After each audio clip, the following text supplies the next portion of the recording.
Good morning, Sergeants. My name is Staff Sergeant Engel. I am 1st Squad Leader, 2nd Platoon, Battle Company, 117 Infantry. This is an informational briefing. This brief is unclassified, and the purpose of this brief is to discuss a comparison between the Chinese Rifle Squad and the American Rifle Squad.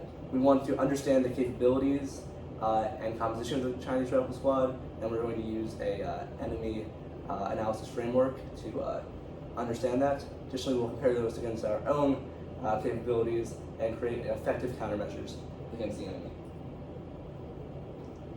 As for the Chinese composition, we see key differences with their team style. The Alpha team is their HQ element, which consists of a squad leader, assistant squad leader, and a driver of their CSK 141. Additionally, there is the machine gun team, which has a machine gunner, an assistant machine gunner, as well as a sniper.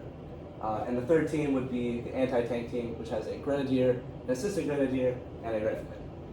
When engaged in combat, the squad would break into two maneuver teams, with the squad leader leading one of the teams and the assistant squad leader leading the other team.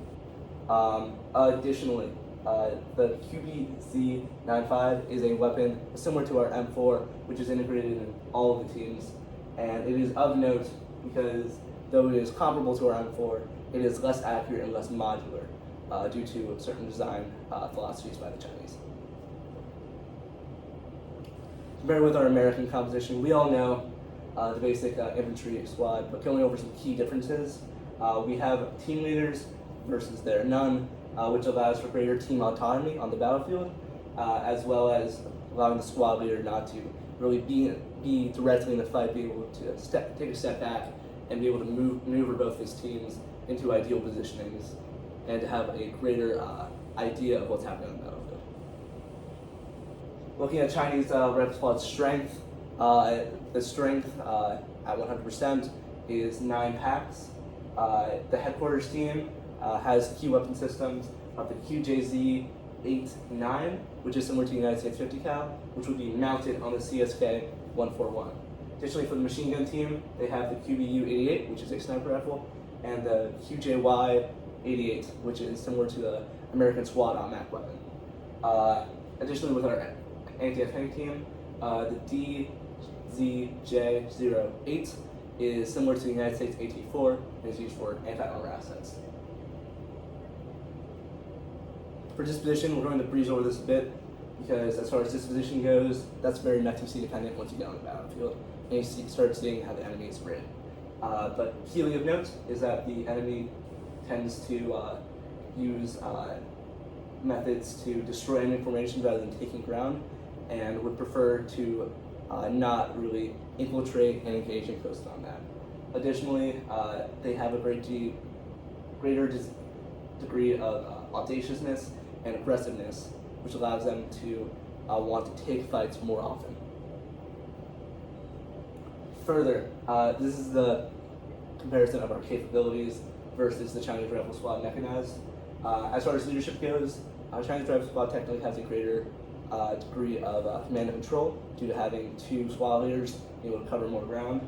However, this has created a greater reliance on upper leadership and less resilient to losses. If one of the squad leaders is taken out of the fight, they have a lesser degree of empowered MOSs to take charge of the formation.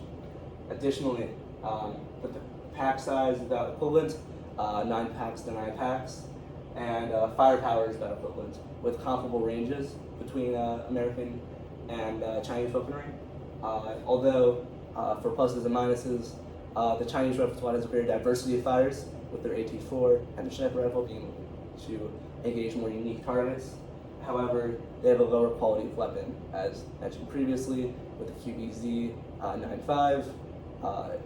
It creates a condition where you'll be having potentially more errors and more mishaps with weaponry, potentially taking them out of the fight. As far as intelligence goes, Chinese squad is at an advantage due to their greater degree of being able to maneuver around the battlefield with the CSK and be able to use their sniper rifle for engaging targets. Additionally, there is the increased mobility of the Chinese Rifle Squad, with their CSK being able to move higher speeds and at higher ranges over unrestricted terrain. Although in restricted terrain, this is a serious disadvantage as they might have to abandon the CSK. Additionally, the CSK provides for a decreased sustainment as they are more likely to need parts, to need gasoline, to need many of the commodities to keep them in the fight.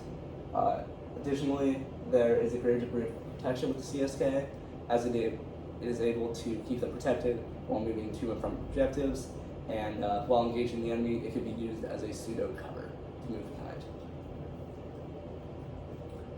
As for countering the opposing force, we're going to leverage 3 key advantages and exploit 3 enemy disadvantages to potentially destroy the enemy's rifle squad in close combat.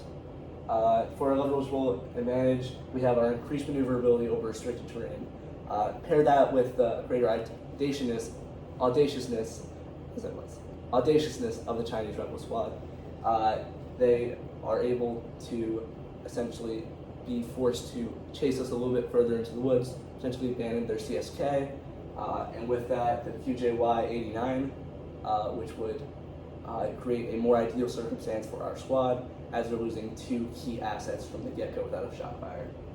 Additionally, we have a greater degree of team autonomy and quantity of M4s.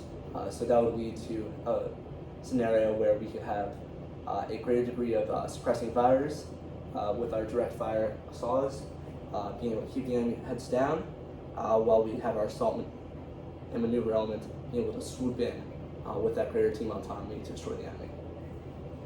Additionally, we have a greater quality of weapons and a lower equipment supply burden compared to the Chinese squad, which will allow us to conduct longer operations more effectively, as their greater need for diverse ammo types could potentially take them out of the fight, as well as our greater quality of weapon being able to make us more engaged with the enemy.